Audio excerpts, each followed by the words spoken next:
Ya cuando se presenta.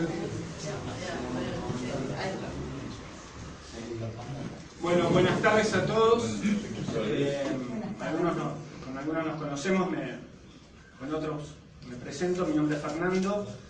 Dirijo de alguna manera este refugio, hago lo que puedo, un refugio para los escritores, para los pintores, para los que les gusta el arte. Hace unas semanas atrás me había hablado Aníbal sobre la obra de Osvaldo y me habían venido muchas cosas a la cabeza, ¿no? Primero el título, ¿no? de la obra Darwin Poeta, y me hizo acordar a dos cosas. Primero a mi madre, bióloga. Entonces teníamos a Darwin en la biblioteca, Charles estaba ahí, ¿no? Presente. Nunca lo leí, claramente. Solamente lo limpiaba cuando ella me mandaba a limpiar era una diversión limpiar la biblioteca. Claro, nada que ver Darwin o sea, la selección natural de las especies estaba en el desayuno, estaba en el almuerzo, en la merienda, en la cena, estaba continuamente presente. Claro, eran todos libros de biología, no teníamos libros de otras cosas. Había un solo libro de historia, me acuerdo, que era el que más me gustaba a mí. Y a la otra persona me hizo acordar es a mi padre, profesor de matemática de profesión y poeta de oficio. Y me resultó raro, ¿no? El tema de Darwin poeta. Yo no sabía que Darwin era poeta. Tampoco sabía si había un poeta de apellido Darwin, ¿no? Entonces me llamó muchísimo la atención. Entonces le dije a Aníbal, le digo, tenemos que tener a este hombre, me tiene que explicar esto. O sea, tengo que saber. No, si tengo que explicar esto me voy. Claro. Después, bueno, fui a la presentación del libro. En la presentación del libro no tenía la billetera, por lo tanto no pude comprar el libro. Le pedí a Aníbal que me consiga el libro. Y pasa que, bueno, Aníbal es poeta. Y los poetas no son buenos dirigentes, ¿no? Entonces no me consiguió el libro. Así que sigo sin leerlo. Así que prometo leerlo. Y cuando Aníbal me propuso, Mazal dijo que iba a hablar de la intromisión erótica en la poesía, de la poesía en la novela. Y dije, es fantástico, es un título fantástico, ¿no? Bueno, como ustedes saben, en la mitología griega, Eros era el dios del erotismo, Eros era el dios del sexo, se lo proclamaba toda la cuestión de todo lo que tenía que ver con el amor, etc., ¿no? Y la poesía tiene eso, tiene mucho de Eros. Eros está en la pluma de todos los escritores. Entonces creo que era un título muy acertado y que iba a estar perfecto y que yo iba a tener un montón de preguntas. Así que muchas gracias a Osvaldo y se lo dejo con Aníbal. Gracias. Bueno, muy buenas tardes. Gracias por la presencia. En nombre de la Sociedad Argentina de Escritores y las Misiones, la institución que está organizando junto con la Fundación Raúl Roque, del cual Fernando es la cara visible, nos enorgullecemos y para nosotros es un honor estar presentando hoy esta charla de debate a cargo de Osvaldo Mazal. Nos parece una cuestión única. De hecho, no tenemos registro en la historia de la literatura misionera un premio semejante ganado por un misionero, un primer premio del Fondo Nacional de las Artes. Además, el género que aborda en este libro Osvaldo Mazal también es atípico, porque si bien es una novela que él nos va a explicar mejor, pero se entromete mucho la poesía y la metáfora. Y la mayoría de nosotros que estamos en la literatura, esto resulta muy apasionante, realmente algo que es digno de escuchar, de celebrar, tener una persona como Osvaldo aquí frente a nosotros, que generosamente se nos brinda para esta charla. Que eso también hay que destacar. nosotros aquí en esta sala tenemos algunos de los escritores referentes literarios tal vez más importantes de aquí de la región. Para dar un ejemplo, Raúl Noboa, por ejemplo, es un dramaturgo, también es premiado, fue premiado por el CFI 2 veces, una vez con un libro de cuentos, que lo premió, y otra vez en dramaturgia, un libro de obras de teatro. Y el otro autor que también se encuentra es Alberto Sereter, el hijo de nuestro admirado Alberto Sereter, que yo creo que sin prácticamente temor a equivocarme, Alberto Sereter, Raúl Noboa y Osvaldo Mazal pueden ser los tres narradores más importantes de la provincia de Misiones actualmente, que conviven con nosotros, así que es algo realmente maravilloso que este momento exista y que nos reunamos en un espacio afín para una cuestión tan generosa como el brindar una charla, brindar lo que nosotros hemos aprendido, porque esto de la literatura, del conocimiento, de la academia es un camino que cada uno se encuentra en una etapa diferente, y seguramente Osvaldo, en la etapa que él está, en el trayecto del camino, ha tal vez descubierto algunas claves o encontrado algunas herramientas que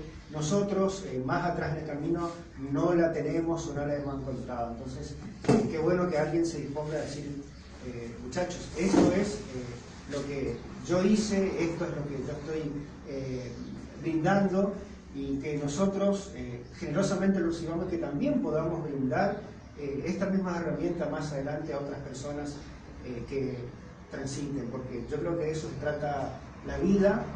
Creo que no existe el éxito individual, somos una comunidad en todo sentido, en este caso una comunidad de escritores que avanza en el tiempo y va aprendiendo en el tiempo, y plumas como la de Osvaldo Mazal, que no surgen, no nacen todos los días, de repente que se tengan el honor de venir a ofrecernos esta charla de arte gratuitamente, también nos enriquece, porque la idea es justamente enriquecernos intelectualmente y también emocionalmente, porque si alguien como Osvaldo Mazal, un misionero, ha llegado a este premio nacional, eso significa que muchos jóvenes que están hoy transitando el camino de la literatura también pueden llegar y pueden también ir más adelante, y eso también es una cuestión de ánimo muy importante, porque el ser humano,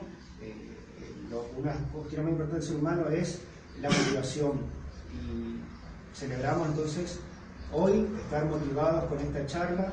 Al final de la charla de Osvaldo Mazal se va a abrir un campo de opinión, debate o lo que ustedes quieran. La idea es que no se cierran las ideas, sino todo lo contrario, es un punto de partida para abrir inquietudes, para abrir preguntas, para seguir abriendo este surco, este camino que entre todos estamos llevando adelante, que es el camino de las letras misioneras. Gracias, bienvenidos a todos, y les dejo con Osvaldo Mazal. Gracias.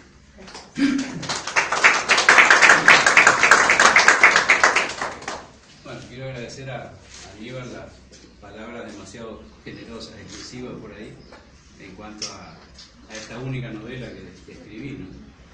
Es un honor para mí estar acá, porque bueno, este tipo de contacto y hablar de lo que uno escribió no es usual, salvo en la academia en la que yo también estoy, pero ahí es otra cuestión, uno tiene exigencias académicas, formales que cumplir, y acá pude escribir lo que tenía ganas de escribir y decir sobre mi novela, pero un poco motivado por lo que Aníbal me planteó, porque Aníbal fue el que me planteó, ¿por qué no hablar de la intromisión?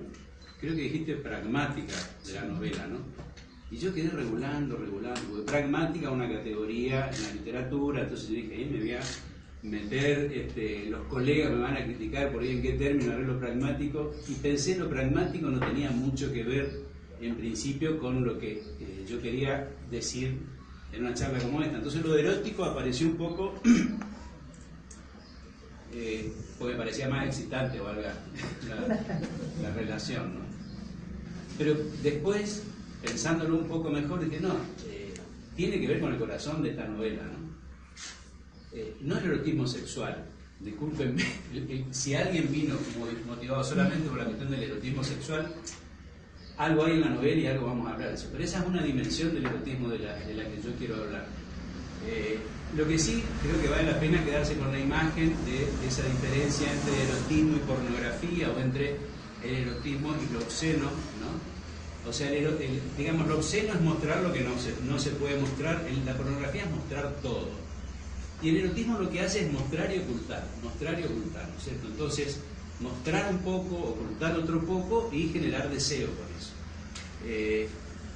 Por ahí si doy una imagen, disculpen si es machista, bueno, lo hago de la mirada del hombre, ¿no? No es lo mismo ver una mujer desnuda que ver una mujer escotada, ¿no? Una mujer desnuda, uno enseguida agota la curiosidad, entonces, bueno, el deseo se resolverá de alguna manera, pero en la mujer escotada, y hay una escena que después yo voy a leer, el deseo se mantiene, y cuantas más sombras haya y movimiento, entonces la sombra vaya un poco más para allá, después retroceda, uno ve un poquito más de los pechos, un poquito menos, eso puede ser eterno, ¿no? No digo que uno eternamente va a estar mirando un escote, pero esa es la idea del erotismo, digamos. Bueno, a partir de esa idea,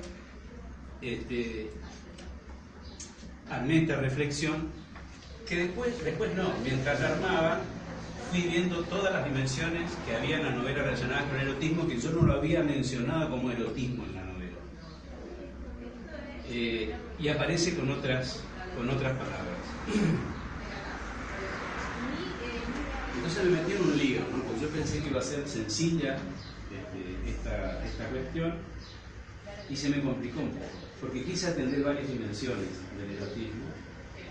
Entonces van a ser algunos fragmentos y los comentaré como pueda, leeré algunos fragmentos de la novela, y voy a leer bastante de esto. Discúlpenme porque había cosas que no me animaba simplemente a decirlas. Además, esta es una práctica, una mala praxis por ahí que tengo desde la época que hacía un programa en radio que se llamaba De Cronopios, y yo lo escribía completo ese programa. Fui intentando copiar la oralidad lo máximo posible. Entonces, como digo, siempre escribía hasta los estornudos del programa y trataba de que pareciera eso lo más verosímil posible. Eso me sirvió de mucho, ese intento de verosimilitud. Pero bueno, me mal acostumbré a escribir guiones, ¿no? Un guión que voy a tratar de ir siguiendo. Bueno, decía que este tema del erotismo, ¿no? Tiene un parentesco con varias dimensiones que circulan en la novela. Está conectado con la práctica de la poesía, la escritura de la novela, bueno, la escritura en general, ¿no? Y todo eso conectado con la vida, con el deseo, con la muerte, que por ahí parecen generalidades, ¿no? Pero yo creo que la novela es un género que tiene que ver con eso, y seguro acá nuestro prócer de la novela va a compartir eso conmigo. Eso circula bastante metaforizado en muchos casos en esta novela, y en otras dimensiones expuesto, yo diría a veces hasta con exceso, ¿no? Con teorías, a veces algunas delirantes de los personajes, de Newton, de Darwin, de algún narrador, de un literato, de un teórico de la literatura. Pero yo creo que primero me fue saliendo y después yo seguí intentando que ninguna de esas cosas llegara a ningún lado, que ninguna cosa se cerrara, ninguna teoría, ninguna reflexión, ninguna historia, ningún destino de ningún personaje, ninguna serie de acontecimientos de las varias líneas que tiene esta novela, ¿no? O sea, que todo quedara inacabado, inconcluso. Bueno, esta novela tiene 465 páginas, tenía más, yo la recorté un poco por amabilidad con los lectores y para que alguien la edite, porque nadie quiere editar novelas tan extensas. Ahora, esa fue una experiencia con los editores también. Y por eso hubo 5 epílogos en esta novela, que tampoco cierran nada. Hubiera sido necesario otros 5 epílogos para cerrar estos epílogos, y así sucesivamente, por cómo venía la dinámica de esta novela. Pero bueno, en dimensión con esta idea de que hay erotismo en el arte en general, en todo el arte, en la literatura, pero erotismo no solamente en términos sexuales, sino en términos de prolongar el deseo y por lo tanto prolongar la necesidad de seguir en ese proceso, en este caso de lectura, ¿no? Ese deseo de ver más, y un deseo que además nunca se agota, porque si la cosa está más o menos construida en esa dirección, se mantiene ese deseo, ¿no? Pero bueno, para empezar por el lado de los poetas y de las poesías en la novela, acá en esta novela hay un rastreo acerca de la condición de poeta de Darwin, que no era poeta. Fue lector de poesía en su juventud, cuando viajó en el Beagle, llevaba poesía, llevaba El paraíso perdido de Milton. No estoy seguro si llevaba La anatomía de la melancolía de Barton, no estoy seguro si yo lo inventé o él la llevó. Lo del paraíso perdido es cierto. A veces este Darwin ficcional que yo armé, a veces no recuerdo bien lo que yo inventé y lo que es históricamente cierto en Darwin, ¿no? Porque estuve tanto tiempo metido en ese mundo que por suerte se me mezclaron las cosas, ¿no? Porque fue muy placentero. Entonces decía que había un rastreo, en esta novela hay un rastreo de un científico ruso en la época de Stalin acerca de la condición de poeta de Darwin.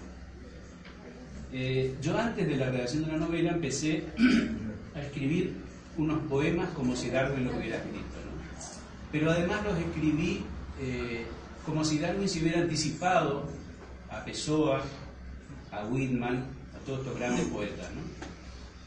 Entonces tengo poemas, conservé 3, no sé si había otros, creo que había otros, pero no los encuentro. En los borradores encontré 2 en relación con Pessoa, o sea, un Pessoa del creo que era el labrador de rebaño o algo así, el otro del poeta es un fingidor, y uno a lo Whitman. Ya leerles el poema que escribió Darwin supuestamente a lo Whitman, y que Whitman me perdonó. El cuerpo del macho es perfecto y es perfecto el cuerpo de la hembra. En otras palabras del mismo poeta, sagrado es el cuerpo del hombre y sagrado es el cuerpo de la mujer. De aquellas tierras por las que alguna vez pasé, aunque parezca que recuerdo el mar y la llanura, las piedras y los pájaros, los renacuajos e insectos, las honduras y las cumbres que se llenaban de nieve, solo recuerdo de esas tierras de verdad a esa mujer que amé noche tras noche. Aunque haya escrito año tras año, página tras página, todas las transformaciones y los cambios, aunque haya notado amorosamente la forma de un vuelo, el coqueteo de 2 insectos, el color exacto de una pluma o el sabor que adquiere la tierra en cada punto de mi mundo, repito, solo a ella recuerdo. Todo el resto son inventos que permiten pasar las horas, los minutos, hasta que ella vuelva y me abrace como en esos días en los que vagabundeábamos y nos amábamos, y me decía que si me iba, ella me encontraría, porque éramos perfectos. Y la perfección llama a la perfección y supera las debilidades. Su imán atrae con la fuerza de un planeta y así nos pegaba el uno al otro por las noches. Y de día nos expulsaba. Pero siempre volvíamos. Hasta que un día no volvimos. Y ella quedó callada, triste y temblando. Y yo viajé callado, triste y temblando. Y el mundo hizo geografías, los mares y los montes, los buques, los ferrocarriles humeantes, las ciudades repletas, mi laboratorio, mi cama y este sendero de arena de mi verde y quieto jardín inglés en el que mi cuerpo se pasea, son postergaciones, escalas de un terrible viaje, del que a veces siento que el puerto ya está cerca. Yo soy el puerto que espera que mi cuerpo llegue cansado y que llegue ella con su cuerpo agitada y rodeo con su brazo mi cintura, y yo rodee su hombro con mi brazo, y renazcamos perfectos y sagrados, cuerpo y alma, y dejemos solo un canto alegre que vibre unos segundos en el aire y caiga, y siempre la tierra sin esfuerzo.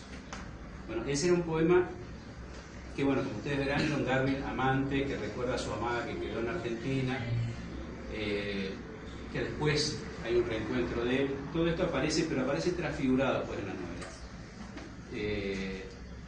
Además de estos poemas escribí unas críticas supuestamente de José Luis Vargas, o sea de Jorge Luis Borges, a estos poemas de Darwin, que habría aparecido en la revista La Casa, etc. Uno lo escribió en la revista El Hogar. Casualmente una de ellas escrita el día de mi nacimiento, una casualidad. Les voy a leer un fragmentito de esta crítica del supuesto Vargas Borges. Todas estas son cosas que yo escribí antes de escribir la novela, cuando la novela estaba en su génesis, ¿no? En este articulito, Borges, digamos, Vargas, en lo que iba a ser su inclusión en la novela, se pregunta qué lleva a un tipo como Darwin a escribir versos. Y aquí va este fragmentito. Decía Vargas en ese artículo: yo aconsejaría esta hipótesis. Darwin era un maestro de la paciencia, un hombre con tiempo, como todo coleccionista. Por eso mismo sabía que la realidad siempre está apurada y que los hechos nos asaltan de improviso. Los haikus le permitieron registrar el impromptu, mantenerse abierto a esos momentos privilegiados, a esas maravillas de lo cotidiano que no pueden livianamente ser recogidas y guardadas en frascos, cajas o bolsitas. Y para poder anotar con rapidez esas impresiones, eligió con sabiduría un molde, un género que le permitía repetir el gesto de apertura como en un ritual, y a la vez conseguir determinada pericia para reproducir cada vez que se presentara el frugal contacto con lo excepcional. No sabemos si esas impresiones terminaron siendo utilizadas como materiales para sus libros mayores, en especial El origen de las especies. Aunque podemos tener un indicio. Hace unos días le mostré uno de estos haikus a mi amigo Bioy Casares. Ese haiku de Darwin dice lo siguiente, la traducción es mía. Canta un ruiseñor, ribera enmarañada, las leyes obran. Bioy, lector inveterado de la obra de Darwin, corrió al instante a su biblioteca a buscar El origen de las especies y me leyó el siguiente párrafo. Es interesante contemplar una ribera enmarañada, revestida de muchas plantas de muchas clases, con aves que cantan en los arbustos, con varios insectos revoloteando, con gusanos arrastrándose por la tierra húmeda, y reflexionar que esas formas detalladamente construidas, tan diferentes unas de otras y tan dependientes entre sí de un modo tan complejo, han sido todas producidas por leyes que obran en torno a nosotros. De este artículo de Vargas, que es apócrifo, por supuesto, no existió nunca, el fragmento de la cita supuestamente de Casares de Darwin es cierto. Bueno, como decía, todo esto quedó fuera de la novela. Cuando empecé a escribir la novela, en algún momento pensé, bueno, esto puede ir como un apéndice de poemas de Darwin supuestos, de artículos de Borges o Vargas supuestos. Pero después me pareció que era demasiado obvio eso en relación con la categoría de poeta de Darwin, así que eso, digamos, en términos de erotismo, quedó como escondido y apareció visible en otras maneras de plantear la poeticidad de Darwin a lo largo de la novela, ¿no? Es como si siguiera funcionando oculto esto, escondido en el escote, digamos, de la novela. Lo mismo pasa con otros libros que hay en la novela. Todos escriben libros en esta novela, casi todos. O sea, Darwin está escribiendo no El origen de las especies u otros textos, además de eso, escribe una novela del mundo con una intención quizá excesiva, ¿no? Como armar una trilogía con Dante y con Balzac. Él decía, a ver, Dante escribió la Divina Comedia, Balzac escribió la Comedia Humana en una colección de, no sé, 80 novelas y él iba a hacer 140. O sea, una hablaba de la realidad divina, una hablaba de la realidad humana, y Darwin estaba escribiendo una novela del mundo vegetal y animal y mineral, como completando esa trilogía. O sea, era un proyecto infinito. Nunca se publicó ese libro de Darwin, ni en la realidad ni en mi novela. Decía que todos escriben libros. Hay un tal Shklovsky, que es un teórico de la literatura rusa que yo doy en mi cátedra de la teoría literaria, pero acá es otra cosa. Es eso, pero es científico de ciencias naturales que investiga a Darwin. Pero él escribe un libro de amor, en realidad de no amor. Ese libro existe, se llamó Zoo o Cartas de no amor, en el que hablaba de amor, ¿no? Entonces el amor ahí también estaba escondido en el no amor, en ese libro de Shklovsky. Y hay otros libros más. Pero bueno, voy a, si ustedes me perdonan, un par de párrafos teóricos, entre comillas, sobre por qué voy a seguir hablando estos minutos que faltan de erotismo en esta novela, ¿no? Les decía que la cuestión del erotismo relacionada con la sexualidad es una parte de esta dimensión erótica. Y en este concepto más amplio de erotismo, bueno, el erotismo es central en la literatura y en el arte, ¿no? No es un juego sexual, como les decía, sino un juego entre lo que se muestra y lo que no se muestra, en este caso en un texto, ¿no? Shklovsky, que está en mi novela, como teórico de la literatura, decía que la esencia del arte y de la literatura era complicarle las cosas al receptor. Él hablaba de una ley de dificultad. Esto mis alumnos deben estar cansados de escucharlo, veo algunos por ahí, porque Shklovsky para mí en eso es un tipo que yo quiero mucho, y bueno, desde que es Mies Kloski en la novela lo quiero mucho más, ¿no? Lo convertí en un tipo más complicado de lo que era, pero es lo que decía, digo, lo convertí en más complicado porque lo convertí además en teórico de las ciencias naturales. Entonces en mi novela tiene toda esa otra dimensión diferente, ¿no? ¿Y por qué hacen esta cosa los escritores? ¿Por qué hacen complicada su obra? Para que el receptor se detenga en esa obra, que no pase de largo, que genere en él el deseo de seguir contemplando eso que tiene adelante, ¿no? Hay alguna clase de dificultad que le plantea la obra y eso lo seduce. O sea, él hablaba de producir extrañamiento en el espectador, producir sorpresa y producir deseo de ver qué está pasando con ese fenómeno que él tiene, indagándolo, ¿no? Incitándolo. Porque hay algo que no se puede aprender en una obra de arte que genera eso en el espectador. Y el espectador cree que va a llegar a algún lado al que en realidad no va a llegar nunca en esa obra. Borges lo decía otra vez con palabras más bellas, este era el Borges de verdad, ¿no?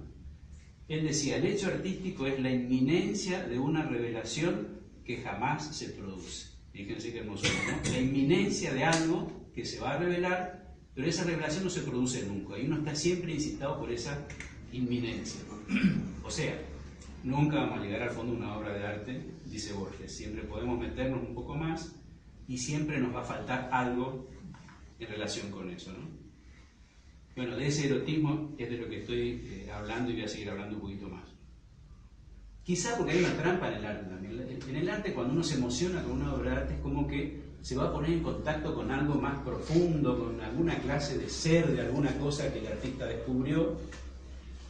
Y lo que contemplamos en realidad es la imagen de eso, es lo que es visible de eso. Cuando uno escucha una canción, escucha una sinfonía, ve un cuadro, lee una novela, lee un poema, además si queremos explicar eso que supuestamente se nos está revelando, nunca sabemos cómo explicarlo. ¿Cómo uno explica lo que le pasó con un poema, una novela? Si quieren en términos filosóficos, Don Heidegger hablaba del ser y decía que el ser en realidad es metafórico, o sea, se muestra y se oculta, se muestra permanentemente pero siempre a medias, solo se manifiesta metafóricamente. Hoy podríamos decir el ser es erótico en los términos que hoy estamos hablando, el ser de las cosas, ¿no?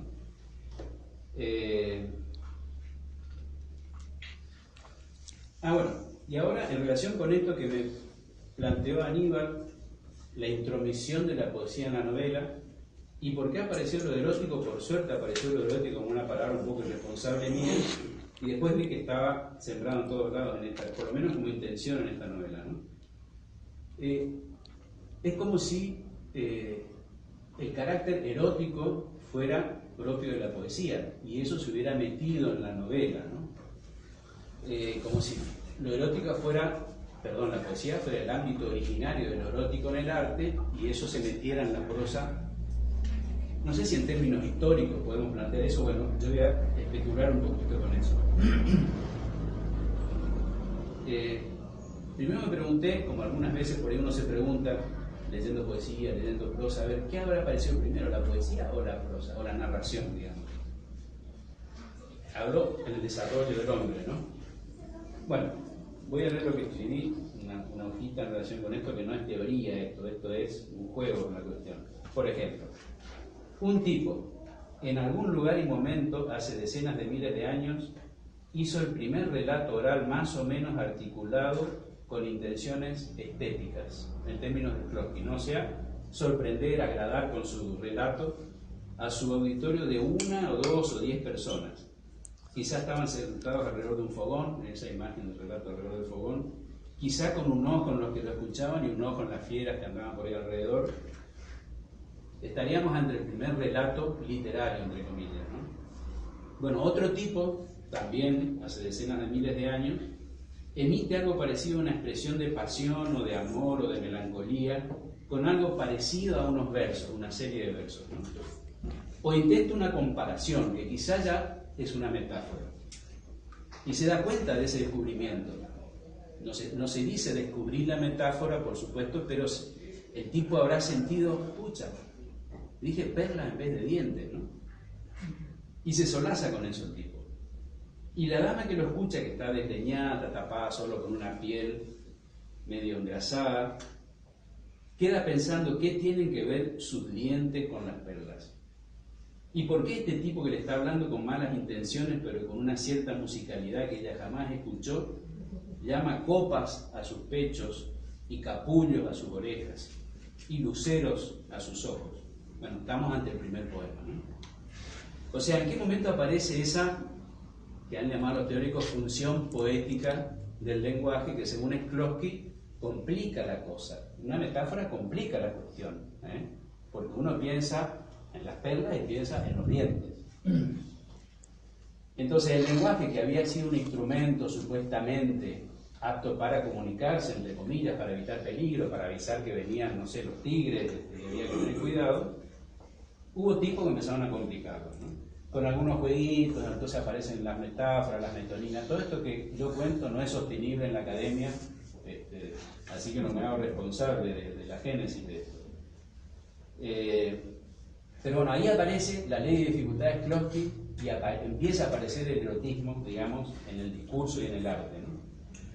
Lo más razonable es pensar que estas dos cosas aparecieron juntas, la poesía y la narración, en estos términos que yo estoy diciendo, porque es como que hay dos necesidades básicas. Una es expresar emociones por ahí, como la del tipo que le quiere decir algo a esa mujer y busca palabras, y en esa búsqueda aparece la creación de algo, o la de contar algunas experiencias que nos conmocionan o que pueden ser útiles a los 10 tipos que están en el fogón, y las adornamos un poco para mantener el interés, ¿no?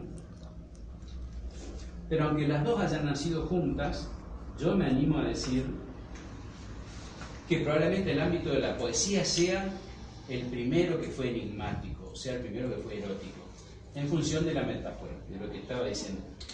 ¿Por qué decía esto? La metáfora, cuando uno dice brillaban las perlas de su boca, ¿no? En vez de decir dientes. Eso no es simplemente remitir de perlas a dientes. La metáfora no se agota en que el tipo que lee o escucha eso identifique que cuando dice perlas está relacionándolo con los dientes, sino que en la metáfora quedan las dos cosas al mismo tiempo. Entonces, eso que está ahí son perlas y son dientes. ¿Qué quiere decir? Está mezclada la cosa. Está sobrepuesta una cosa a la otra, está solapada una cosa con la otra y está mezclada una cosa con la otra. Entonces ahí hay erotismo en la metáfora, porque hay algo oculto y algo que se ve, tanto de las perlas como de los dientes. Bueno, esa dimensión, esa superposición, ese solapamiento, esa mezcla es lo que creo que uno podría decir que ese erotismo primigenio en la poesía es lo que después contamina a la prosa. Estoy hablando de la prosa literaria, no la prosa narrativa, que habría que ver, bueno, cuando aparece la escritura se complica más.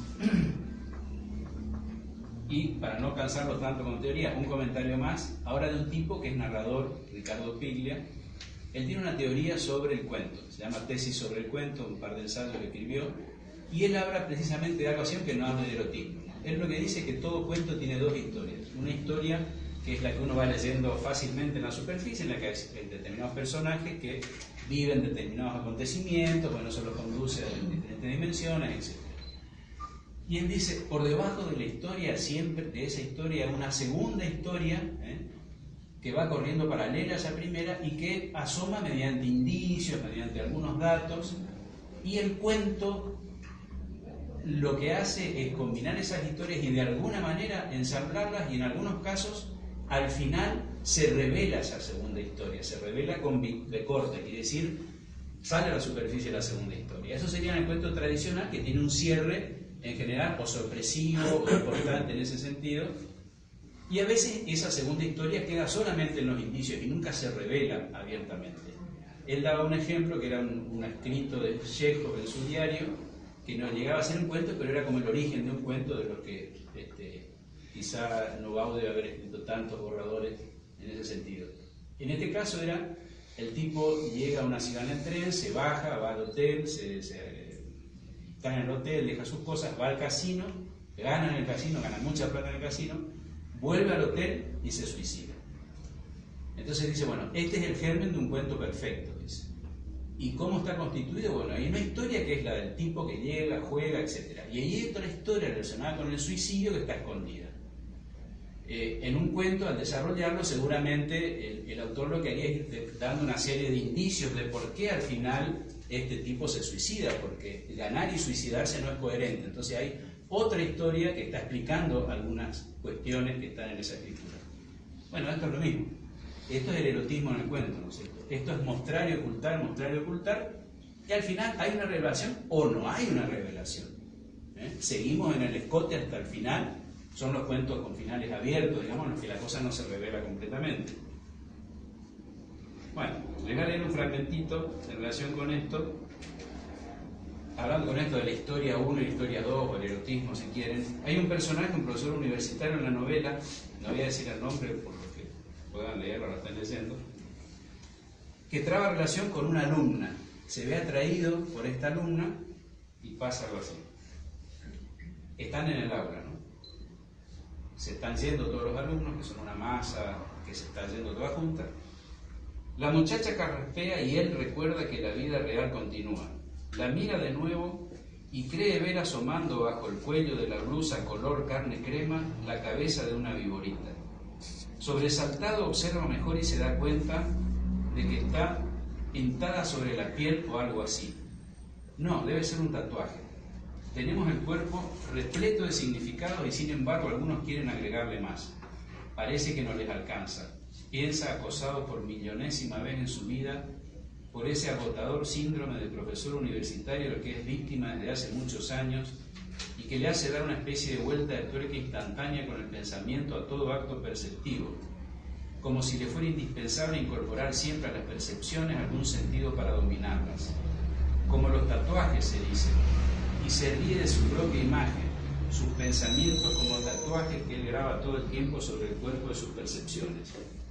No recuerdo haber conocido nunca una mujer con dibujos en la piel. Los ha visto en marineros, en soldados y presos, en actores, albañiles, cosacos, mongoles, rusos blancos y rojos, ucranianos, bielorrusos, georgianos, pero siempre hombres. ¿Cómo será esta muchacha desnuda? Mira de nuevo a la viborita. La joven ahora ha girado la cabeza porque algún integrante de la masa de alumnos salientes le dice algo. Y eso le permite a él apreciar que no hay allí un solo tatuaje, sino varios que trazan como una línea imaginaria a lo largo del cuello, porque corresponden a la misma serpiente. La cabeza que parece emerger de la piel de la muchacha por un agujero es solo un comienzo. Al lado se ven otros dos agujeros ficticios, en los que el cuerpo de la víbora reaparece y luego entra nuevamente en la muchacha, y más atrás todavía otro en el que finalmente asoma la cola. Eso lo tranquiliza. Es gracioso, pero esa cola expuesta parece volver un poco menos siniestro el tatuaje, porque al mostrarnos los dos extremos de la serpiente acota su dimensión. De otra manera, si no asomara la cola, uno podría pensar que la joven no solo tiene la serpiente trenzada en el cuello, sino que está totalmente habitada por el animal, y sería difícil afrontar un diálogo con ella sin mantenerse preocupado por esa presencia inconmensurable. Esta pequeña coral de anillos rojos, grises y blancos, en cambio, que ocupa la mitad izquierda del cuello, como un semicollar imposible de retirar, parece más controlada. Pero ha sido ubicada estratégicamente para que uno sienta que puede haber más de lo mismo más abajo, otros monstruos escondidos ahora por la ropa y que perforan en otros sitios a esa casi niña. El tatuador hizo un trabajo verdaderamente artístico. Ese tatuaje está grabado en el lugar exacto que le permite anunciar otras presencias que quizá no existan, pero a las que hay que prestar atención. Es una inminencia que probablemente no se produzca, pero que nos llena de tensión. Seguramente, piensa él, su amigo diría, como cualquier obra de arte, o especialmente como cualquier novela, que siempre esconde o nos hace creer que esconde otra historia debajo de la superficie. Y así nos impresiona, nos mantiene atentos e interesados por ver cómo eso se asoma cada tanto para sorprendernos. Sin embargo, para él hay algo más ahí. ¿Tendrá otros tatuajes más abajo? ¿Cómo se verá desnuda? Y si uno la ve completamente desnuda, ¿desaparecerá este nerviosismo? Por primera vez en su vida él se reconoce sintiendo frente a una mujer un deseo que no es solo sexual, sino todavía más primitivo, como si necesitara escarbar en ella para averiguar con precisión qué otros monstruos anidan en su interior. No se puede hablar simplemente de que se trate de otra historia. de que ella esconda algo que uno podría entender conociéndola mejor, porque ni siquiera parece haber sentidos allí. Es otra cosa, algo en cierta forma amorfo, incapaz de encontrar su expresión y de salir a la luz. De pronto le parece que de ella le llega un aroma salvaje, silvestre, no sabe bien cómo calificarlo, pero es como si lo llenara de deseos de salir a campo abierto y trotar, correr, hasta galopar, sacarse toda la ropa y después meterse en el bosque y golpearse el pecho quizá, colgarse de una liana o de lo que sea, gritar cosas sin sentido, gruñir, aullar. Enseguida siente que quizá el olor surge de él mismo. ¿Por qué habrá elegido ese tatuaje? ¿Lo eligió ella? Trata de observar un poco más profundamente en el escote, pero no puede ver ningún otro dibujo. Ojalá no piense que le estoy espiando los pechos. ¿Tendrá otra serpiente enroscada en un pezón? Piensa. Y eso lo excita y lo divierte. Por suerte, ahora las cosas se encarrilan. Siente que vuelve a tener sensaciones reconocibles, menos animales podría decirse. Bueno, perdonen la extensión del fragmento, pero acá está un poco, creo que sintetizado muchas de las cosas que les estaba diciendo, ¿no? Aparece el erotismo en varias dimensiones, el erotismo sexual también, ¿no? Aparece el tema de esa segunda historia siempre escondida. En este caso, bueno, hay una relación con toda la novela. Hay una relación con la naturaleza de la novela.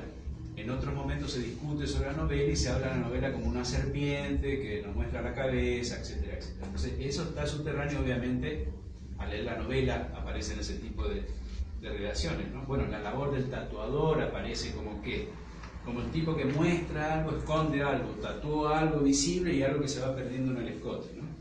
Por eso el tipo intenta ver un poco más, en la escena la mina por ahí se agacha y le deja ver un poquito más, un poquito menos. Y eso se relaciona con lo monstruoso que todos escondemos y que eso es otra dimensión de la novela, en otros personajes. Y ahí un comentario sobre la novela en general, otra vez. Hay varias líneas narrativas y eso sí fue una intención inicial de la novela, no intentar trenzarlas a partir de los acontecimientos, sino de paralelos entre las experiencias de los personajes, algunos acontecimientos, ¿no? Entonces esa es una relación metafórica, una relación por semejanza, que es como funciona la poesía. La metáfora es semejanza. Uno puede decir perla en lugar de diente porque hay algo semejante entre las perlas y los dientes. En ese sentido, uno puede decir que hay una dimensión metafórica en esa clase de contacto entre las líneas, ¿no? Un poco como síntesis en cuanto a esto de la historia 2 o la historia escondida. Quizá la historia 2 de toda la novela sea la historia de la escritura, la historia de la relación entre la escritura, el amor, el deseo y la relación de todo eso con la muerte, la desaparición de las cosas, el olvido de todo, de la gente, de los objetos. Pero bueno, sintetizar es complicado. Tolstoy, el sabio Tolstoy, una vez que le preguntaron de qué trataba Ana Karenina, dijo, miren, yo para explicarles eso tendría que leerles toda la novela. No se puede explicar una novela y decir la novela es esto. No puede hacer una síntesis del argumento, vos lo sabés mejor que nadie, ¿no? ¿Cómo hacer para sintetizar una novela tuya? Les voy a leer un fragmentito más para ir terminando y recortar un poco. Hay otra intrusión de la poesía en la novela, no en mi novela, ¿no? Esto pasa en toda la literatura moderna, obviamente con más o mayor o menor énfasis en la cuestión.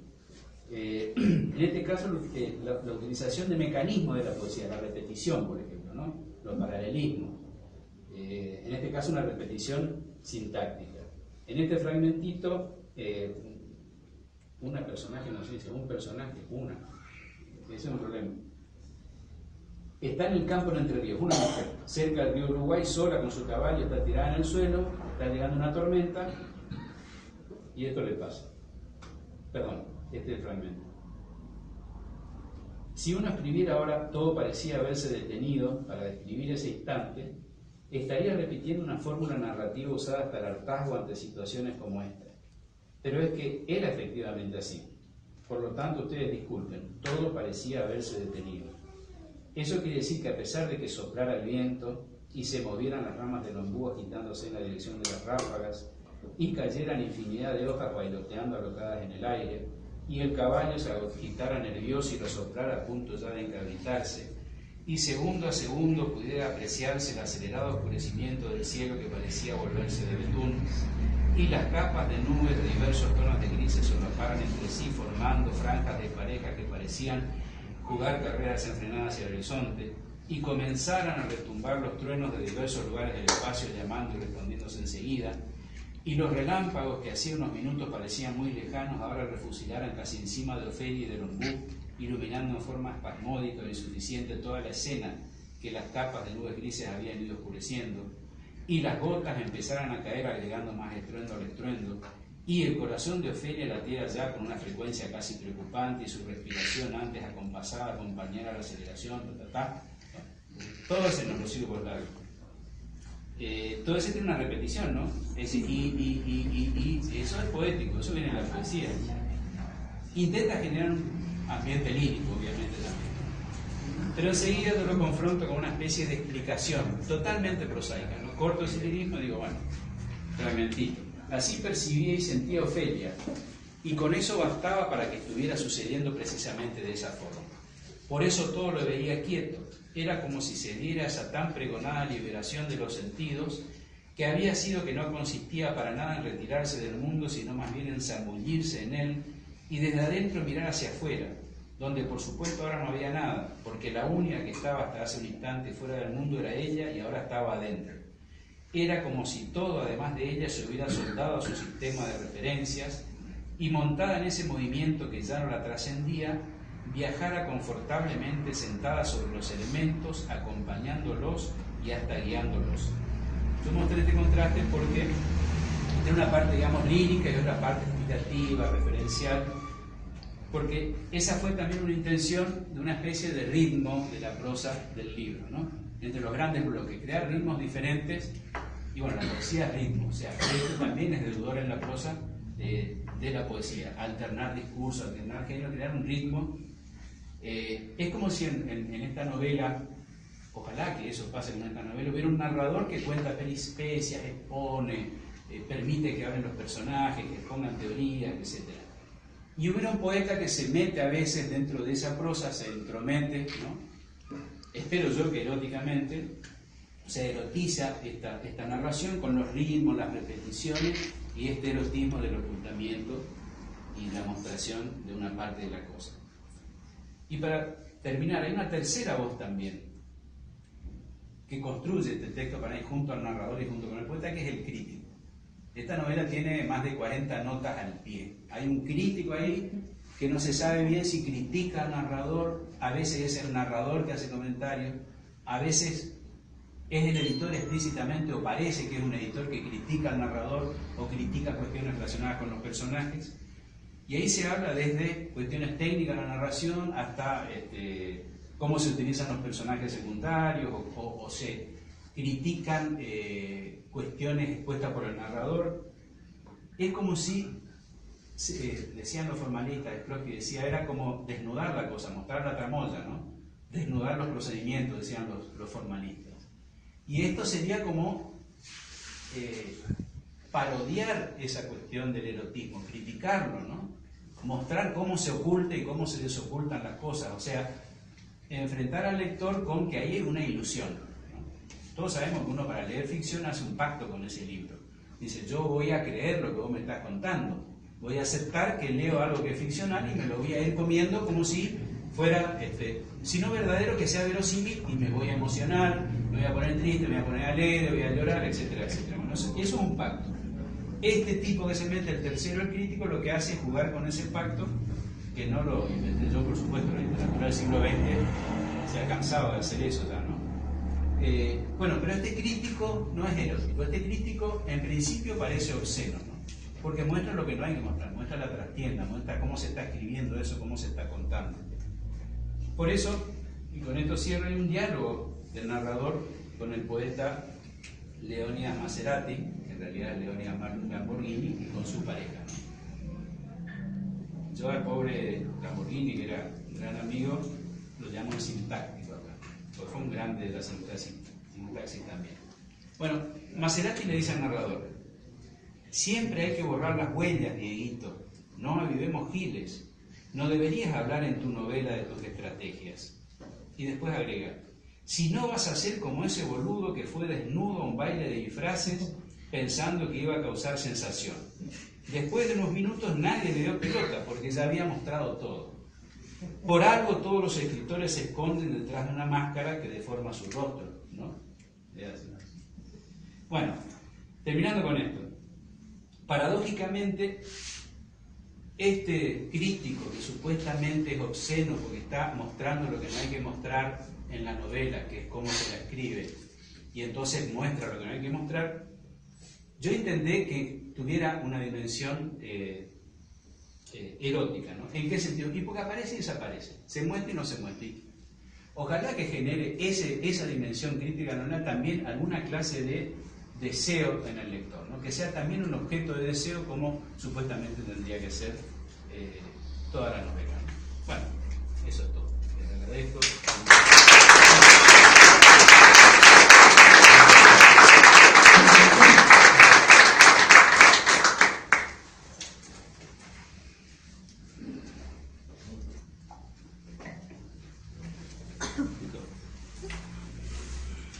Bueno, yo quería decirte algo, Osvaldo, que me parece excelente lo tuyo, tu exposición, y me da la sensación de que la novela va a producir dentro de la historiografía de la novelística nuestra misionera, me parece que aún no la he leído, y va a producir como un antes y un después, me da esa sensación.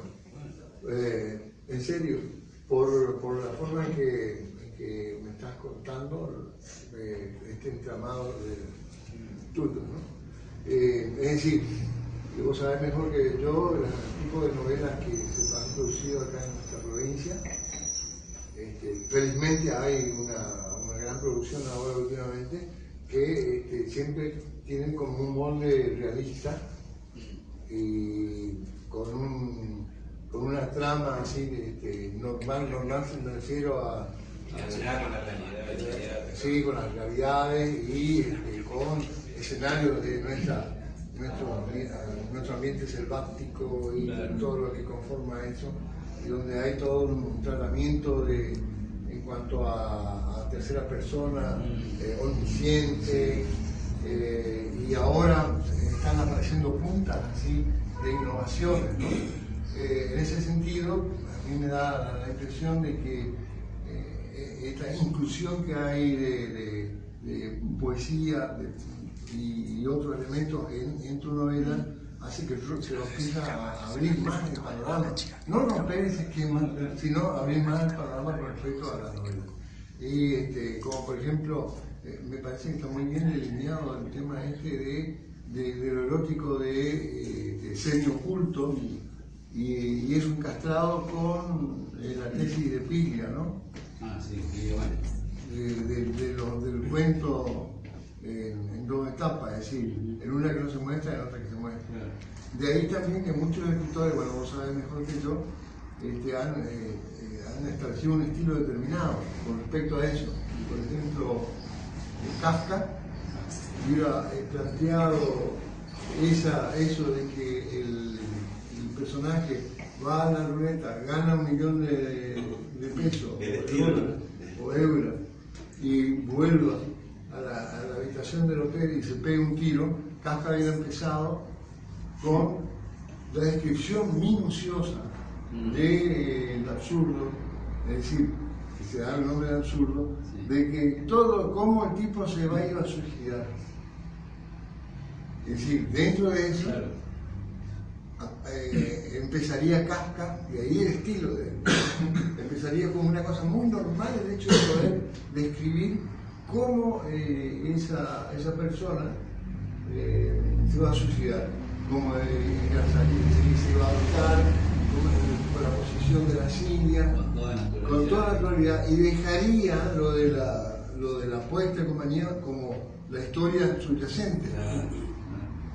Es decir, eso marca también, es decir, el erotismo en este caso, tomado de esa forma amplia, tiene también sus iluminaciones de parte de los escritores. Cada caso, es decir, cada caso tiene. Sí, y además el tema de la inclusión de varios narradores, o de tipos de narradores, más el crítico, también pienso que es una gran innovación en la novela nuestra, ¿no? Sí, yo no sé, quizás haya, vos conocés mejor que yo, vos sos más lector que yo de novelas acá, conocés más la historia. ¿Habrá por ahí alguno? Eso. Yo no conozco. O sea, que yo recién pensaba, cuando vos hablas de estereotipos que se muestra y no se muestra, se oculta, vuelve a mostrarse y se oculta. Pero, ¿no será que si en algún momento esa expectativa de que me va a mostrar o no me va a mostrar, ¿no te parece que va a fatigar y me puede hacer que me escape y que diga, me cansó, me mostró y no me mostró más? Es un procedimiento, digamos, los procedimientos se pueden usar bien o no. Seguramente este libro a la mitad de la gente que lo lea no le va a interesar y a la mitad sí, o viceversa, no sé. Qué sé yo, el suspenso es otra dimensión del erotismo también. El suspenso no es mostrar y no mostrar. Te muestro esto pero no te muestro lo otro, entonces vos seguís esperando a que va a pasar. Y bueno, alguien puede mantener el suspenso 50 páginas y otros tipos lo mantienen 400. Es totalmente cierto lo que vos decís. Hay una cuestión también de cómo usar los procedimientos y todos los factores que hacen que mantengan el interés. Los italianos. Por ahí una mina muestra el escote y nadie lo mira, otra muestra el escote y Dios te Yo creo que hay una. ¿Por qué? Metiéndonos en las cosas cotidianas que nos pasan a todos y tal vez nos reconozcamos acá, muchos que por ahí seguimos algunos canales de televisión, poco, pero los que tenemos tiempo, y cuando vos ves Europa, lo ves a Montalbano, la escritora justamente juega muy bien con el erotismo que tenemos todos en la cabeza, en la mujer italiana, ¿viste? Que la muestra y la oculta y la muestra y la oculta a lo largo y cuando vos lees los libros de ella que después están llevados a la pantalla, hace ese juego que vos planteás, pero lo termina mostrando siempre. Bueno, es como el final del cuento. Al final del cuento, pero vos revelás todo o no revelás. Esos son estilos de cuento, ¿no? Piglia habla de todo eso, el artículo es muy largo, pero dice, hay autores, digamos, los cuentistas clásicos, que se uno dice, bueno, Maupassant al final revelaba la cosa, Hemingway no. Entonces Hemingway escribía un texto sobre un tipo que llega a un bar y va a asesinar a alguien, y qué sé yo, y vos no te enteras ni de lo que pasó, ni de cuál era la historia de un día, pero hay como un malestar todo el tiempo en el relato que él sabía hacerlo muy bien, y que vos sentís que hay otra cosa ahí y que no llegás a entender muy bien, que bueno, esa historia está escondida ahí, pero no se revela abiertamente. Y en eso Hemingway era un maestro, pero Hemingway, esa escritura sencilla, cada línea le costaba horas, y él estaba semanas o meses para escribir un cuentito. Entonces generar ese procedimiento en Hemingway, bueno, era trabajosísimo. Osvaldo, ¿por qué decidió meter este crítico? Es decir, si ya estaba dentro de la obra en sí, el erotismo, ese gancho, ¿no? ¿Qué necesidad había de, o sea, qué lo llevó a usted a meter a ese crítico oculto? ¿Es por ahí la faceta académica? O sea, no se quiso desprender del profesor. Quizá un defecto de esta novela, que es mi primera novela, dice que cuando uno escribe una primera novela, hay gente que por ahí dice, bueno, voy a acotar la cosa acá, a ver, es la primera novela, y hay otros que quieren meter todo. Yo quise meter todo, por desgracia. ¿Y todo qué quiere decir? Yo rendí cuenta con mi familia, rendí cuenta con la teoría literaria, rendí cuenta con mi infancia embosada, con todo eso rendí cuenta. Y entre esas cosas con las que rendí cuenta, con mi condición de profesor de teoría literaria.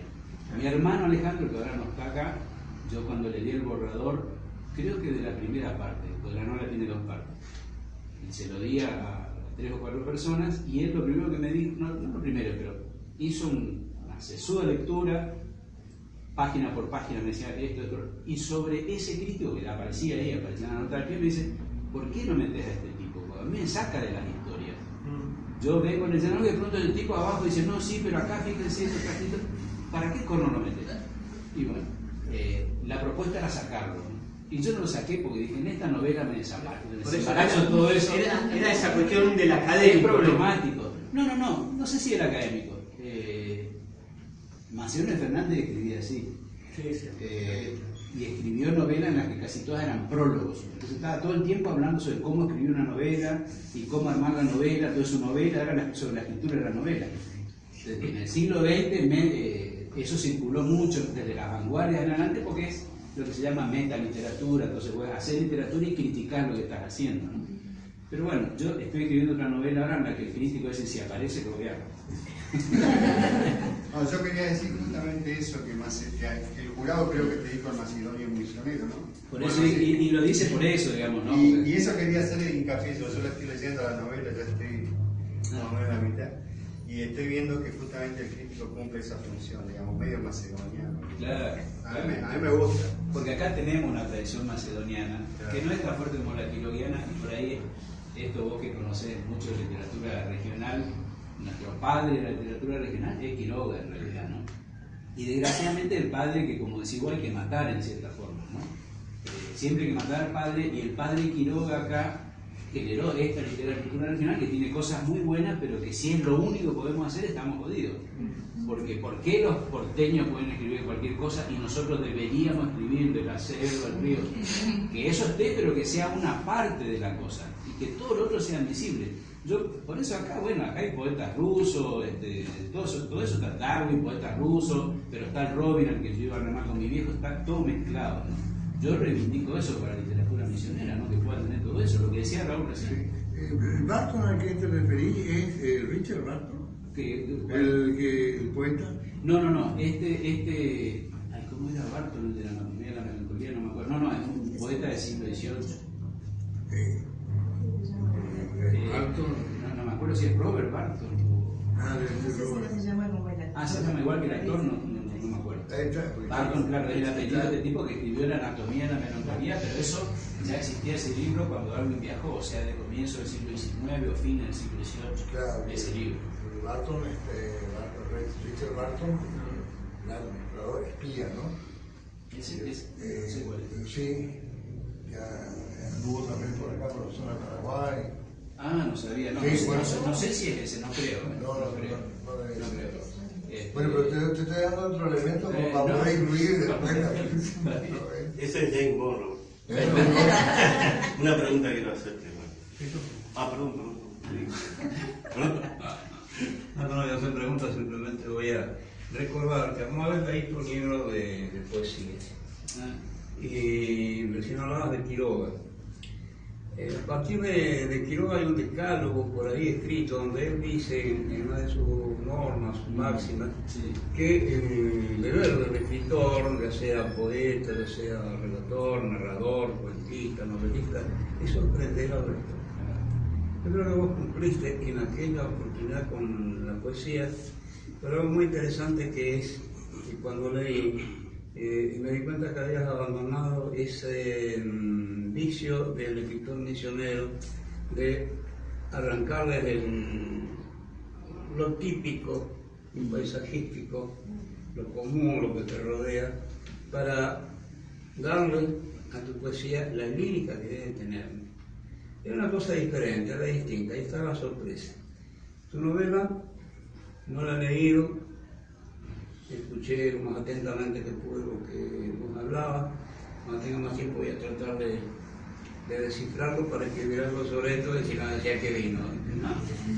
Tu novela sorprende ya desde el título, ¿no? Y es agradable ver como un escritor misionero, lo que vos decías recién, dejó la selva verde y el arroyo susurrante y en su agobiado por el calor y los mosquitos y el capanga que lo golpeaba y le comía el reviro mientras mandaba cortar el árbol, para introducirnos en una, ¿cómo te puedo decir?, una geografía literaria que nos sorprende. Y ya está. Ha cumplido con esa máxima de Quiroga. Y eso es muy bueno para todos los lectores y sobre todo para decir que dentro de la literatura misionera, con esta novela, estamos haciendo algo absolutamente distinto. Está bien, te agradezco. Yo, por ejemplo, esta otra novela que está ahí, no digo por la mitad, porque no, la cuarta parte, digamos, aparece Quiroga y aparece Macedonio, aparecen como dos fantasmas. No va a ser una novela tan, a ver, como decir, metaliteraria como esta, pero la idea originalmente se iba a llamar La vida por Quiroga, la novela. Y ahora La vida por Quiroga. pero me parece que va a cambiar el nombre porque está cambiando la escritura hacia dónde va. Pero bueno, por ahí yo intento ver cómo funcionan esos fantasmas acá, no tanto en la literatura, ¿no? Sino algo así como en la realidad de la provincia, porque Macedonio también estuvo acá, tuvo poco tiempo, era joven, él estuvo, creo que en 1911 o 12, un par de años fue fiscal, creo que fue, o juez de paz, no fiscal me parece que fue. Sí, Era fiscal. De justicia, sí. Bueno, Macedonio, por ejemplo, siendo fiscal, creo que no acusó a nadie, lo rajaron porque no acusaba a nadie. Claro, no quería joder a los pobres mensúes que los acusaban de asesinato, todo eso. Claro, en cambio, fue presidente de la Biblioteca Popular, exactamente. Y Quiroga, en cambio, fue un tipo que vino acá y dejó el Caracuba acá en Misiones, ¿no? Vino alucinado por Misiones. Entonces, bueno, esas dos cosas me interesan, ¿no? Así que están ahí Misiones y está Quiroga, que yo creo que Quiroga, ojalá que siga estando, pero no en los términos en los que estuvo hasta ahora, ¿no? Te doy un dato, no un dato, pero no lo tenés, de Germán Dras. ¿Cuál decís? De Germán de Dras, el Sí, sí. ¿Qué libro es? Y Alto Paraná, que está ya acabado. Bueno, Germán Dras fue, es lo mismo que pasó en la música. ¿Me dejas hacer un poquito así? Pues no me están haciendo, me voy a aprovechar. Lo mismo que pasó entre Gardel y Agustín Magaldi, superando las distancias, ¿no? Un poco que Gardel lo tapó a Magaldi en su momento. Acá también Quiroga lo llegó a tapar, claro, con toda la resonancia que tenía, porque eran vecinos ellos. Para nada de por medio, la Ferrer tenía su chacra, su explotación. ¿Era vecino quién? ¿Quiroga con quién? Con Germán Dras. Con Germán Dras. Otro gran novelista nuestro. La Ferrer. Sí. Y eran amigos, ¿no? Y iba a visitarlo Quiroga a Dras. El canoa por medio. Entonces hay un capítulo de Alto Paraná que se llama Horacio Quiroga, y hay una descripción. ¿Ese libro vos tenés? No lo tengo, está incunable. Sí, no sé cómo se dice. Pienso yo que a lo mejor averiguando acá en nuestra secretaría o algo por el estilo, llevándole un poco de factura a la secretaria. Algo por acá, la gente nuestra. No, yo ando buscando gente que pueda tener datos, no datos de Quiroga en cuanto a su literatura, no. Digamos, hablando más de los puteríos de Quiroga. Bueno, sobre Quiroga, claro. Esto mirá, podría ser una cosa interesante, porque él dice, allá viene, él escribe en primera persona, Germán Dras, le habla a la señora, y le dice, mirá, allá ya viene nuestro vecino, por el río, viene con la canoa, ¿no? Cosas que es muy probable que hayan pasado. Sí, claro, seguramente que viene a reclamarme alguna orquídea, y ahí yo me enteré de que la vainilla era una orquídea. Yo no sabía, lo que era ignorancia. Qué bárbaro. Bueno, y exactamente, hay toda una descripción en ese capítulo sobre la visita de Quiroga, y hay una descripción física de Quiroga. Y ahí yo puedo tener la dimensión de que pesa tanto y mide tanto. Y qué sé yo, ahí se me fue abajo mucho la figura de Quiroga. Pero creo que Osvaldo un dato que podría incluir en tu la gimnasia con la cual vos estás incluyendo cosas, ¿no? Bueno. No, y la vainilla se llama vanilla chamisonia, no te quería hacer una pregunta, Osvaldo. Yo cuando leo el título de la obra, eso de Darwin Poeta, es como decir, ¿viste? Para mí no tenía nada que ver una cosa con otra. Pero fue inspector de gallinas, Borges. ¿Ah, sí? Fue inspector de gallinas. No, mira vos. Estaba cerca. Entonces me llamó la atención de entrada y dije, esta obra no tiene que ser para nada simple en el sentido de la complejidad literaria y la buena complejidad. Interesante, dije. Y ahora con la explicación que estuviste dando sobre el tema de ese paralelismo del erotismo, se me complicó más todavía. Así que ahora, por más razón tengo que leer, no me animo a opinar ni a preguntarte nada del libro porque tengo que leerlo para entender, no entiendo nada, menos que antes. Pero te quería hacer una pregunta. Esta novela fue premiada por el Fondo Nacional de las Artes, uno de los mayores premios a nivel nacional que tenemos, ¿no? Y es tu primera novela. quería preguntar si vos te animás a explayarte a contarnos qué, bajo tu criterio, qué elementos de tu obra te parece que fueron los que decidieron que fuera premiada. Buena pregunta. Mirá, yo en la entrega del premio había uno de los jurados, yo no conozco a ninguno de ustedes, son 3 novelistas. Una cosa que me produjo mucha satisfacción fue que son 3 novelistas muy diferentes. O sea, uno es Washington Cucurto, que es un tipo que ha escrito cosas en las que hay desde cumbia y rock hasta casi, yo diría, la pornografía, más WhatsApp, muy loco.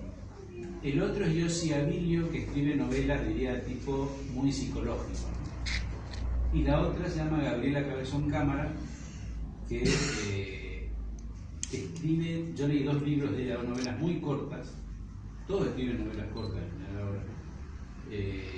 Y en este caso esta mujer hace una escritura muy densa de lo lingüístico, a veces cuesta entender lo que está sucediendo como anécdotas o como acontecimiento en su novela, muy ligada por ahí a la dimensión de las villas y del género, el lesbianismo, la sexualidad, muy complejo, ¿no? Yo dije que a estos tipos les ha gustado mi novela.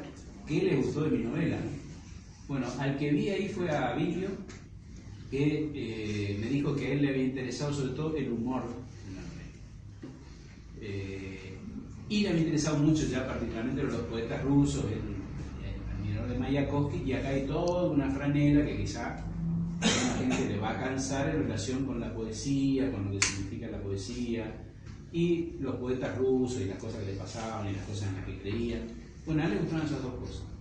Fue lo que hablamos ahí comiendo una empanada y tomando un vino cuando se daba el premio. De los otros 2, con Cucurto no tuve contacto y con Gabriela Cabezón Cámara no hablé de la novela. Quedamos en que yo iría alguna vez a visitarle y todavía. O sea que yo, digamos, el dictamen de ellos, que está acá con la tapa de la novela, se lo leo, por ahí tiene 5 o 6 líneas, ahí está la opinión de ellos. Dice: Darwin Poeta es una novela inclasificable al mejor estilo de un Macedonio Fernández de esta época. El autor mezcla distintos procedimientos y lenguajes, géneros y discursos para brindar al lector un mundo nuevo donde la historia, la política y los preconceptos sexuales que hay en todo lo que hacemos marcan un alto momento metafórico. Mezcla de ciencia ficción, de un moderado, entre comillas, estalinismo presoviético. Esta novela está destinada a quedar dando vueltas en la memoria del lector, emitiendo como una máquina descompuesta lucecitas de todos los colores que funcionan como grandes interrogantes nunca develados.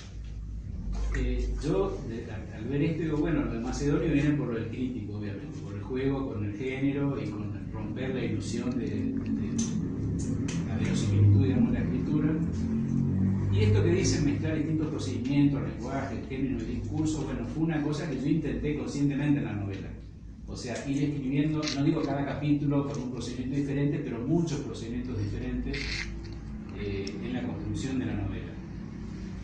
Lo del estalinismo presoviético, no sé qué corno quisieron decir, pero después me di cuenta leyendo una novela de Cucurto, que es uno de los jurados, que esa la leí después del premio.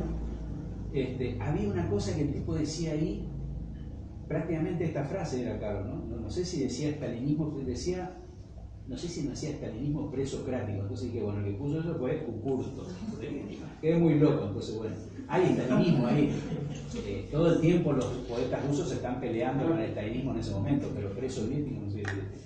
Bueno, yo lo que creo que valoraron lo que están diciendo acá, ¿no? ¿Por qué la llaman inclasificable? Bueno, porque yo creo que yo mezclé géneros acá, y eso no hablé porque, bueno, si no, se alargaba la charla, ¿no? Pero esta, si a mí me apuran, yo diría es una novela de educación, no en el sentido didáctico, ¿no? Sino de que el narrador va creciendo a lo largo de la novela y va revisando en realidad el narrador a través de los rusos, a través de Darwin, a través de una cantidad de cosas que va atravesando, investigando por qué su viejo había escrito en un libro Darwin es poeta o golem, crece a lo largo de esa novela. Pero si me apuran, en realidad yo creo que es una mezcla de novela de tesis, de novela histórica, de novela romántica, de novela policial, creo que es toda esa mezcla. Y ellos valoraron eso por ahí, ¿no? ¿15 años la tuvo en la cabeza? No, 10. No, lo había escuchado. Sí, en realidad yo, la otra vez me pidieron que diera una charla en la biblioteca ahí de las Misiones para alumnos de secundario, que vos seguro que la tuviste, y me puse a mirar los borradores, porque tenía varios cuadernitos, agendas viejas, etc. En el 2001 la empecé a pensar, pero no la escribí en esa época, entonces cada tanto agarraba y escribía cosas porque no tuve tiempo, no me hice una maestría, me metí a la teoría literaria, no me daba el tiempo, ¿no? Una novela implica mucha energía, ¿no? Por escribir una novela. Estuvimos hablando de eso hoy, antes de empezar. Entonces la escritura fue un año, digamos, pero había muchos borradores antes de todas estas cosas, la pavada de los poemas, la crítica, todo que después no apareció. Sí. Yo quería preguntarte, ¿cómo haces ese ejercicio, digamos, no leí todavía la novela, pero por lo que viste escrita en primera persona, ¿no? Algunas cosas, bueno, ¿cómo haces el ejercicio de sentarte a escribir, dejar de escribir, capaz dejar de escribir por 2 días, volver y ser el mismo que estaba escribiendo antes? Porque me parece que es como un ejercicio parecido al del actor, ¿no? De primero cambiar el hábito, sacarte tu ropa y después meterte... Sí, una obviedad y decir uno nunca es el mismo, ¿no? Pero en la novela, un poco lo charlábamos con vos antes, el esfuerzo que implica poder meterte en el mundo de la novela cada vez que vas a escribir, ¿no? Bueno, vos, Raúl, sabrás lo que uno pelea con el tiempo, porque además no te puedes sentar 1 hora a trabajar en una novela, no te sirve, porque como decís vos, ¿cómo te metés en ese mundo? En 1 hora entras, producís algo y te vas. Entonces yo no escribo si no tengo 3-4 horas por delante. Para novela no me sentaba a escribir directamente. Y como para entrar en tensión, digamos, por ejemplo, capaz quizás estás escribiendo alguna escena, digamos, ¿no? Un poco triste, sí. Pero por ahí no venís de una... Claro. Entonces, como para cambiar el chip, por decir. Mira, yo en una época hice teatro en Buenos Aires, ¿no? Entonces hacíamos una especie de teatro laboratorio. Y lo primero que hacíamos era una parte de despojo de lo que te viene pasando en tu vida, porque todo tipo que escribe, como cualquier hijo vecino que tiene 20.000 dramas en su vida, de pronto dedica un huequito ahí a escribir, que puede ser a la noche, un fin de semana. Bueno, yo, como todos los que escriben acá, somos escritores de fin de semana o a la noche, porque todos laburamos en otra cosa. Entonces, ese despojo, yo por ejemplo escribí mucho de madrugada. De madrugada quiere decir, como yo trabajo temprano durante la semana, a las 5 de la mañana, hasta 5 de la mañana estoy así. Antes yo era noctámbulo, escribía de noche, ahora escribo de madrugada.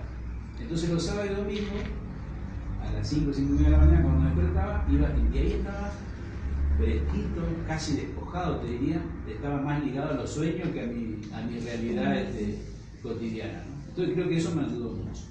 Eso y decir, bueno, voy a tratar de hacer un espacio de tener 4 o 5 horas por delante para escribir.